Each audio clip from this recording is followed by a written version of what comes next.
Representative Andy Ogles, Unspeakable Depravities.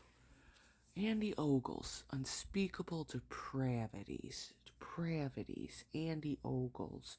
Depraved Andy Ogles. Why does that sound so familiar? An investigation. Calling for an investigation into depravities. Oh, that's right.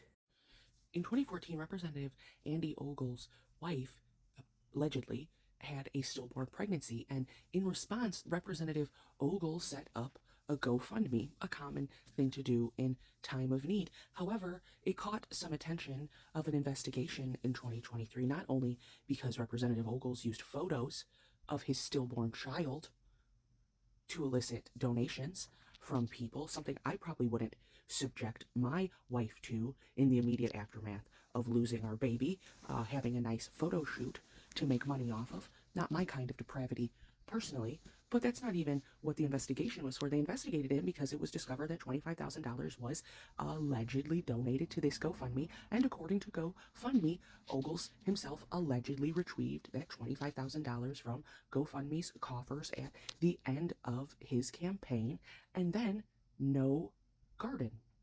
No garden for families of stillborn babies to go and sit and remember their loved ones. No garden that his supporters and constituents and probably other people who had experienced the loss of a stillborn pregnancy, no garden for them to go and sit and reflect on their loss and enjoy the money they had donated in the creation of this beautiful space.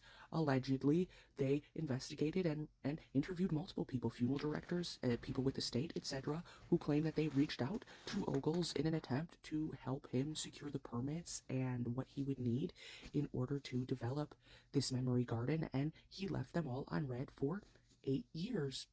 No one's ever found where that $25,000 went. People donated it. Andy Ogles took it.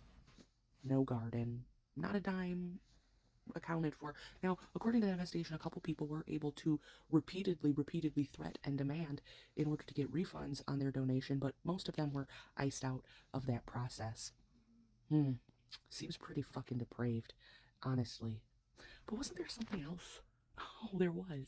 There was that time that the FBI seized his cell phones because they were investigating him for financial fraud. There was also that other time he was actively still being investigated for financial crimes and fraud. The time that he claimed to put $320,000 of his own hard-earned money into his campaign coffers, and then it was discovered by regulators he didn't even have $320,000 to contribute to his campaign, to which he said, "Oh, my bad, I misspoke. I actually only meant $30,000. Hee hee ha ha." Yet regulators could find no indication or paper trail of where that other $290,000 he deposited even came from. And see, in politics, regulators don't like things like that because it looks like dirty money. They like to know exactly where those political donations are coming from. It's actually the law. God, sounds pretty depraved for a sitting senator to potentially take either dirty money or lie about his finances, completely spoof his personal income in order to paint himself as being more financially successful than he really is. God, seems kind of depraved, but wait a minute. Lying about how successful you are. Oh my God, that's right. There was also that time that multiple different investigations found that Representative Andy Ogles lied about having completed Vanderbilt University's graduate business program. He, in fact, like little Georgie Santos, did not go to Vanderbilt. There was also the time that he claimed to be a deeply educated, critically aware economist, but then they discovered he had only ever taken one community college class on economics and he barely passed. I mean, you have to start somewhere. I mean, I once took a class on organic chemistry, so I guess I can tell people I'm a renowned organic chemist now. Thanks, Andy. Cool. I love that. There was also the time when they investigated his resume and the claims he made when he was running for office, and they found he also lied about having a consulting firm in Tennessee that regulators and investigators were able to find no evidence of, and absolutely zero records that he had ever conducted business or gotten a single dollar from consulting in the state of Tennessee. He claimed his clients were F500 companies, F100 companies. Those are things like the Metas and the Googles and the BlackRock. Some of us have actually worked with them in our past, but I was not Andy Ogles because they couldn't find any evidence of that being true either. He also claimed that he was on many different boards of nonprofits and highly involved in multiple nonprofits. Investigations also found that wasn't true. He wasn't on the board or serving any of those nonprofits. Gosh, it seems like Representative Andy Ogles really has a moral issue with lying and inflating not only his experiences, but his moral character. Gosh, I know doing a concert that you've been invited to do where you show up and represent the cultural and historical beauty of the place you're from, Puerto Rico, a U.S. territory full of American citizens.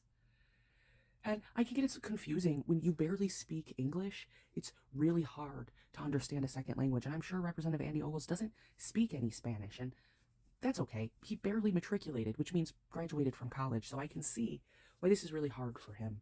But in fact, dancing and singing in another language, gyrating your hips, or, God, showing your pelvis in a fully dressed suit while dancing, uh, almost seems slightly less morally depraved to me than flooding the internet with pictures of your dead stillborn child in order to make money that you allegedly then stole from your constituents and supporters, or fabricating all of your resume, college education, and work experiences, as well as your role in the social services of your community in order to trick constituents into voting for you, allegedly, or committing straight up alleged campaign and finance fraud, taking mysterious, suspicious, untrackable money and putting it into your bank account. I don't know. All of those things seem pretty morally gray.